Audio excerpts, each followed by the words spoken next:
What's going on, guys? Today I'm going to answer the question that I get asked the most, which is how do I mic my acoustic? And before we talk about where you actually point the mic, there's 3 pre-recording checks you need to be aware of. Number 1, how a live versus dead room affects tone. Number 2, how microphone distance affects tone.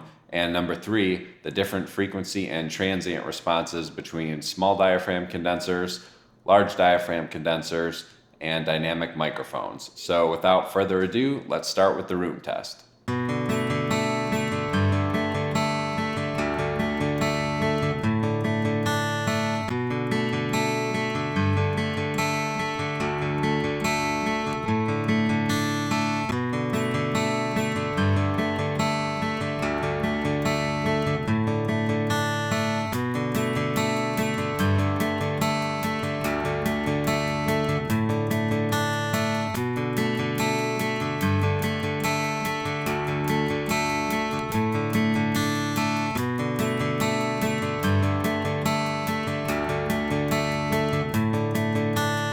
So hopefully you're able to hear, besides the obvious of getting way more natural reverb in a big open space like this, you do get a fair amount more treble content as well, and you could really hear that when I brought the hi-hat in as a backdrop. Now, I wouldn't say that one is necessarily better than the other, they're just different.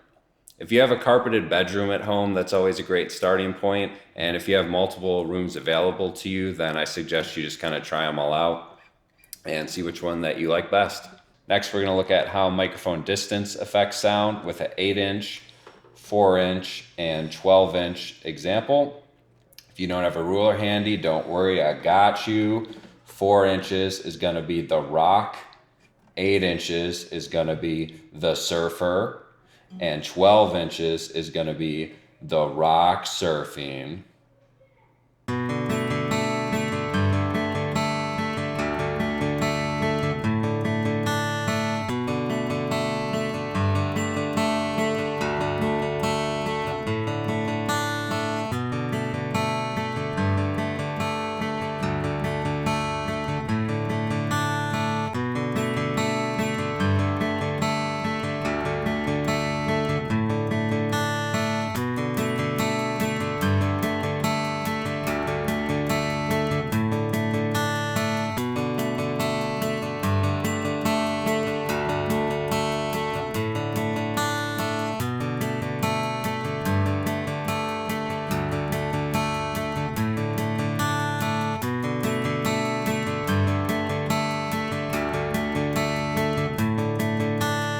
So pretty much what you'd expect on this one, you move the mic closer, the sound gets more direct and full, farther away, thinner and more room tone. For me, 8 inches is the perfect middle ground.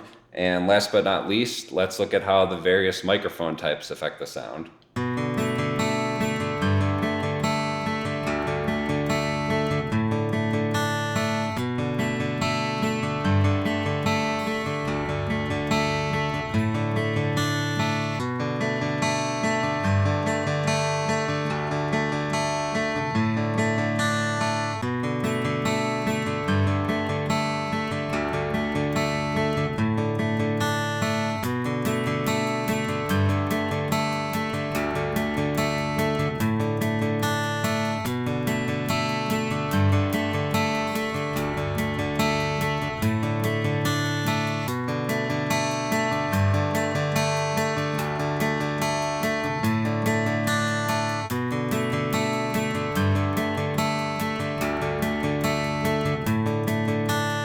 So pretty much everyone would agree that the small diaphragm is king here. You're gonna get the best frequency and transient response out of it. Just a very nice, accurate sound.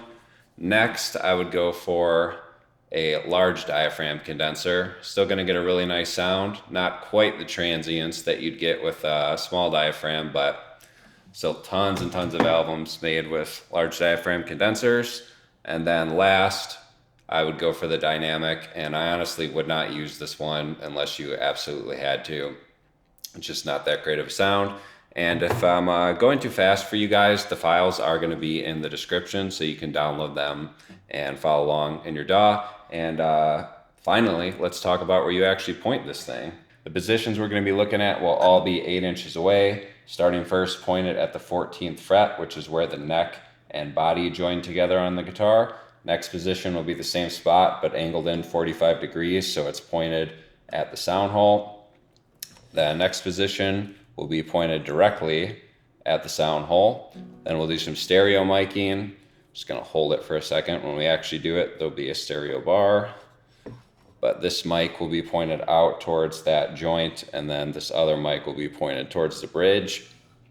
Then we'll do a space pair with this mic pointed at the 14th fret, and then this one pointed at the bridge.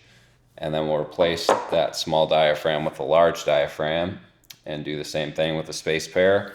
And then to finish it off, we will do an mid-side pattern with this condenser picking up that way, and this mic picking up there. After we listen to these isolated, I'll throw in some drums as a backdrop so it's easier to hear the changes. And I'll also throw in an example of large diaphragm and dynamic pointed at the 14th fret to get a little more context on those.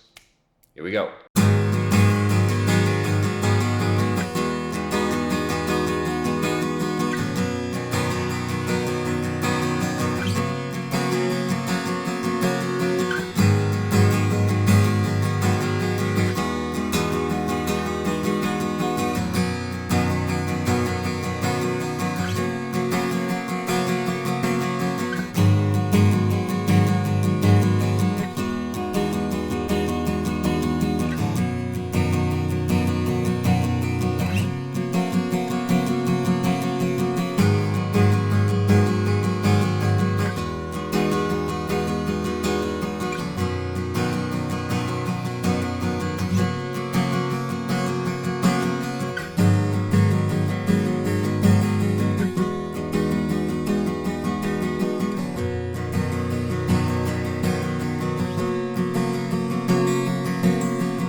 So for me, the three main positions I'm going to try out when miking a new acoustic are pointed right at the 14th fret, pointed at the 14th fret but turned in towards the sound hole, and then pointed right at the sound hole.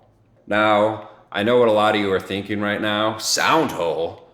Acoustic Bluesmaster 67 on Gearsluts.com told me I can never point a mic at the sound hole. And for a dreadnought style guitar like this one, I would agree with you. But if you have a smaller body guitar like a grand auditorium or a parlor, doesn't have a lot of bass response, actually sticking the mic right at the sound hole can be the best position. So don't be afraid to experiment for what works best for your guitar. So stereo miking, I have mixed opinions on it.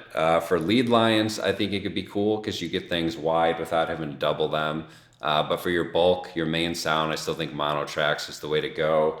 And doubling it or using some type of fake doubling in post, I think you just get too much phase cancellation with two mics. If I am gonna do it, I do prefer a space pair because then I at least get my main mic in the position that I like, and then I put one on the bridge. And if I want to put something in stereo, I've got this. But if I want to get rid of it, I've still got my good mono sound that I like. And I think that's it for this one, guys. Hope you found this helpful. And if you liked it, give me that thumbs up.